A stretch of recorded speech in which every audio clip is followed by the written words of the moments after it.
Fanatics, Mr. Alden Richards. Bakit nga ba tila wala sa hitting pause for a break nitong si Miss Catherine Bernardo? Ang lahat ng... And for today's video, ay tuwan-tuwa ang ilang mga netizen dahil talagang sinunod-sunod ng ABS-CBN ang pagpapalabas ng ilang mga movie naka-line up. Ngayong August po, pinalabas yung movie ni Miss Julia, and this coming September ay ipapalabas naman po ang movie ng Kim Pao, and November naman ipapalabas ang movie ng Kat din, and December kay Vice Ganda naman ang movie. So sabi po ng ilan, kailangan na daw mag-ipon-ipon, ano? Kung sino ba talaga, at may kita natin sino ang magwawagi dito po sa sunod-sunod na movie ng ABS-CBN ng mga malalaking artista nila.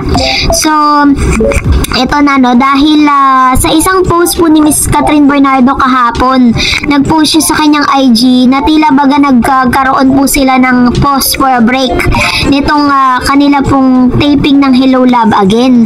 Dahil nag-post po siya dyan na parang may pupuntahan siyang place. Yan, so in-IG story niya yan, naging sa IG post niya, na may caption po na parang kahapon is talagang in-spend nila yung day para sa kanilang Lakwatsa Day. So sabi niya, hitting pause for a bit. Ayan, so yan po yung kanyang yung content ng kanyang post. Ayan yung kanyang IG. Naglalakad siya diyan po sa Canada, papunta for somewhere.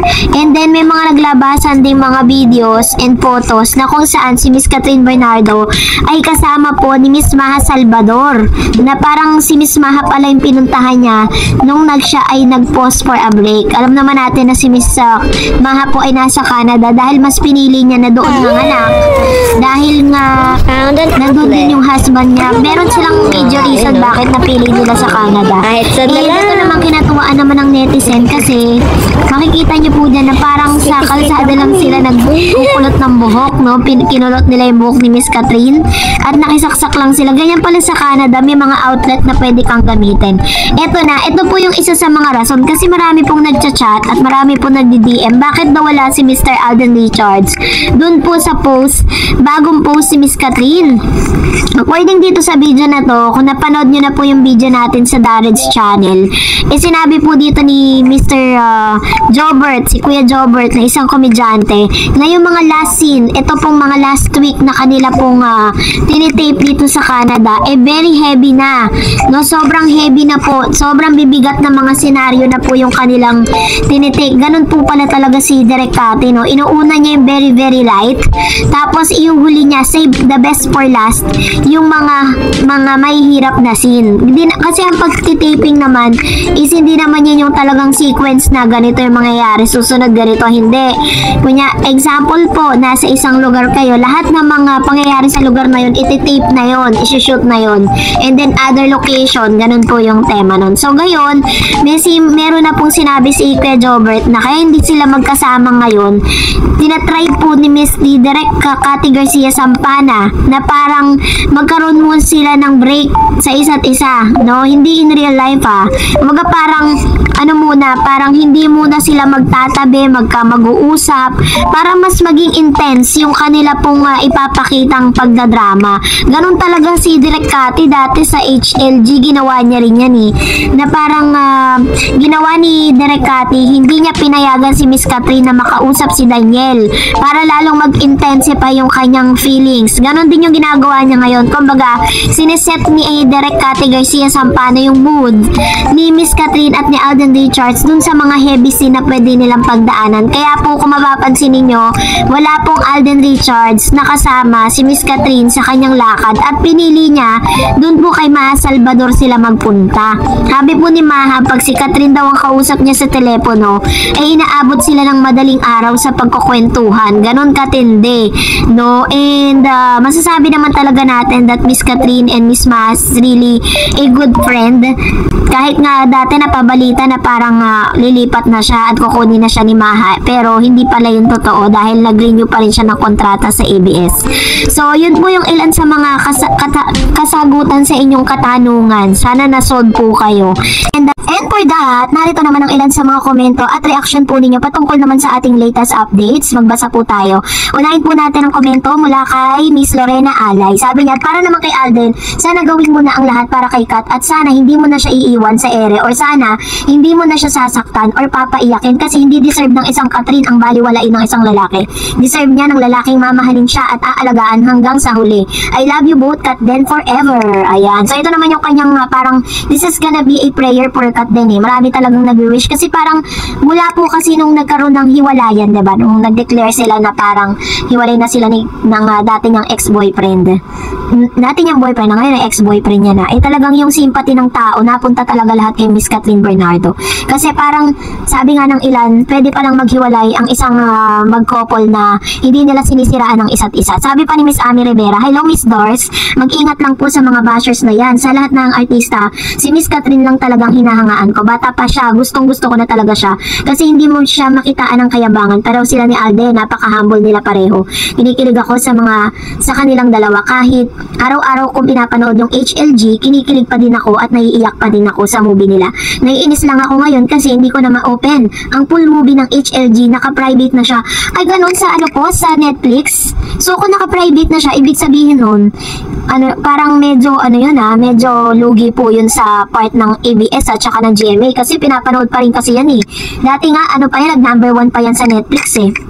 So kung hindi nyo na po mapanood, dapat nire-report nyo po yan kasi baka po technicalities yan sa Netflix, hindi po mismo dun sa pelikula. Nangyayari kasi talaga siya eh. So anyway, sana po maayos na para mapanood nyo po siya ulit. Sabi ni Ma'am Shibergy, hi Ma'am Dors, true ka, super maraming nagmamahal kay Miss Catherine. Ma'am Dors, ang comment ko lang Mr. Alden, naway bawasan niya yung pagiging gentleman niya sa mga babae kasi ang tingin ko kay Mr. Alden, ang pang-akit niya yung pagiging very gentleman niya. Yan ang nababasa ko sa kanya para malapitan siya ng mga girls. Catherine forever and Kat Den. So kasi nga sa pagiging very gentleman niya, parang nahahaluan tuloy ng na parang feeling ng mga babae dahil nagpapakita siya ng pagiging very gentleman, very kind, very sweet. Akala tuloy ng mga actress or mga girls na nilalapitan niya, gusto sila ni Alden, di ba? So, kung pagbabasihan naman talaga natin, very different naman talaga yung treatment niya kay Miss Catherine at sa lahat ng mga babaeng nalilink sa kanya. So, napakalaki po ng diferensya. Kaya, sinasabi nga ng ilang mga bashers na gano'n lang daw si Alden sa lahat ng mga babae. So anyways, bahala na sila. Sabi ni Mami Shelina, good day to all Miss Darets. In my opinion, we will see this movie HLA kasi yung isang nagsalita na extra sa HLA, grabing bigat daw yung shoot nila. At ramdam ko yung mga explain niya kanina. I think di yun ang gagawin ni Alden. Kay Catherine, nasasaktan kasi may mga kapatid si Alden. Ayun, ito naman po yung kanyang komento. In real life, no? Sabi pa nga ni Ma'am Shibergy, hi Ma'am Dors, thanks again for your update. God bless you Ma'am Dors, nawa hindi ka magsasawa sa ka-update for Catherine kasi ikaw lang ang vlogger na legit. Wow, super ganda ni Miss Catherine, naglaway na ba ang lahat, lalo na sa mga fans si Daniel. Lalong nag-iinggit sila sa kaseksiyan ni Miss Catherine, grabe. Anyway, Miss Catherine, go, go, go. What is the desire of your heart? God bless you more, Miss Kat and Kat Den forever. Ma'am Dors, di ba si Lee Min Ho gusto rin makapatrabaho si Miss Catherine? At may gagawin ba silang movie? I wish matuloy ang movie or serye nila ni Lee Min Ho. Marami nung nagkaroon po kasi ng time na parang pinapili si Mr. Lee Min Ho kung sinong Pilipina actress ang gusto niya makasama sa isang project, sinabi niya si Miss Catherine. Pero as of this moment, wala pa naman po parang inilalabas ang ABS na magkakaroon nga sila ng movie or any project. Sabi ni Ma'am Daisy, hello Miss Darets and everyone. That's passion at trabaho lang ni Kat. Aside from that, Kat pa rin yan, mabait, family-oriented and God-fearing. Kung saan siya nakikilala, ganoon pa rin siya. Kung may magbabago sa kanya, yun ang nag-grow siya, but for good. Thank you Miss Darets. Totoo po yun, diba? Yun din po yung sinasabi ng ilan. Alam niyo kung i-confile yung mga actors and actresses na nagsasabi talaga that Miss Catherine is really a good person, napakarami po nila. And Miss Guest Person, di po rin nagpapakita ng cleavage, bumababa ng tingin sa isang artista. Depende kasi yun. Hanggat wala kang inaapakan ng ibang tao at walang mali siya, hindi issue ang magpakita ng katawan para sa akin. It's passion at art ang pagpapakita ng katawan. Ayan. Kasi may mga iba't ibang klase kasi yan eh. Pwedeng ginagawa mo yun kasi for other reason, pero sa kanya kasi yun po yung tema ng kanyang passion na or yung product na kanyang ini-endorse. So sabi ni Miss Coco Chan, hello Darkheads again and again, a legit vlogger, nothing compares. Lovely Kat is very professional and whoever will bash her right now, dare it to be it. People will hate you, rate you, shake you, break you, but now strong you stand is what makes you fight for what is. But how strong you stand is what makes you fight for what is best and what is right for you. You can shine and stand alone. Best of both worlds, Kat Den by Dareds. Have a blessed, peaceful, and relaxing weekend. Ayan, thank you Miss Coco Channel sa inyo pong very meaningful comments po sa ating comment section. And for the last, sabi po ni Miss Lorena, we love you Kat Den and forever. May wish Lord God nawa na abot more than 2 billion ang kikitain ng Hello Love Again. A blessed nyo po ang kanilang movie, Lord God. Amen. Ayan. So ito naman yung kanyang prayer for Miss Catherine. At ito rin yung prayer ng lahat ng mga Kat Den fans. Kasi hindi pa naman ipinalalabas. Ang dami na nagsasabi na mabablock daw. So medyo natin yan, ilihis natin yung kanilang mga wish. So anyways, thank you po sa inyong mga komento. And that's it for today. For more videos and updates, please don't forget to like and subscribe. And please don't forget to follow my Facebook page, Dareds TV. God bless everyone. That's it for today. For more videos and updates, please don't forget to like and subscribe. And please don't forget to follow my Facebook page, Dareds TV. God bless everyone.